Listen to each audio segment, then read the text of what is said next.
Fahey. And I'm Thomas Fahey. And today we're going to be talking about coral reefs and how they're dying and what we can do to help.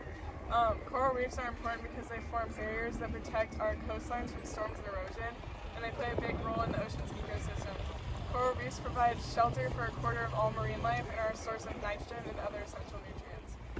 One way coral reefs are dying is because of the increase in global temperatures. Warmer waters can result in coral bleaching. When the water is too warm, corals will get rid of the algae living in their tissues, which cause the coral to turn white and eventually die. The global effects of climate change cause the waters to get warmer, which result in them dying. Some things we can do to slow down climate change is by saving energy and using cleaner energy sources to reduce the use of greenhouse gases and help combat climate change that can help save our coral reefs.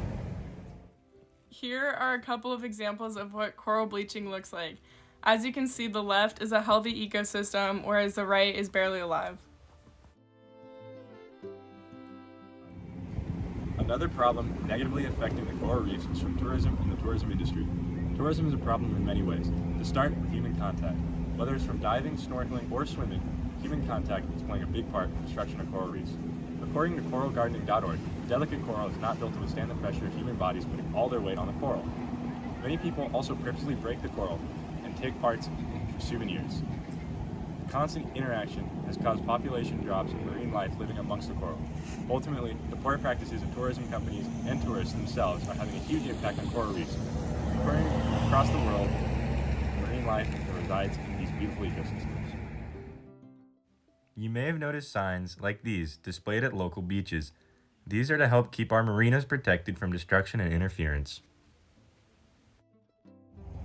Overfishing is another major problem for coral reefs. When too many fish are taken from the ocean, it causes an imbalance that can destroy the food web. This creates a loss of important marine life that ultimately affects coral reefs. For example, removing the algae-eating species could create conditions where algae could take over coral reefs.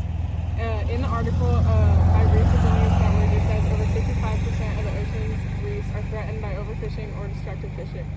Overfishing has already caused 55% of the ocean's reef to be threatened by overfishing, so some ways we can help prevent overfishing are by creating more marine protected areas. We could protect endangered species and raise awareness about the threats of overfishing. Here are all the marine protected areas we have in the state of California. One major problem that coral reefs are facing right now is pollution. Pollution is everywhere across the ocean. However, the coral reefs are experiencing it just as hard, if not harder. Plastic pollution is the main issue. Trash bags, water bottles, food containers, or anything else for that matter, millions of tons of plastic end up in the ocean each year, and a good chunk of it ends up in coral reefs. When all the plastic collects together in the coral reefs, it can cause disease to spread to the coral and then to the marine life in the ecosystem. Here are some powerful images of just how detrimental plastic pollution is for our aquatic environments. In conclusion, coral reefs are an integral part of our oceans and our planet in general. Coral reefs are colorful, beautiful ecosystems that protect coastlines and produce oxygen for us to breathe. They house a wide assortment of marine life. However, due to a multitude of issues and problems, coral reefs around the globe are dying. This is not to say that all is lost, as there are many things we can do. Cut down on your plastic use and recycle your plastic. This ensures that there is less plastic ending up in the ocean and less ending up in coral reefs. On top of this, if we try and cut our individual carbon footprints and fight climate change, we can preserve the reefs.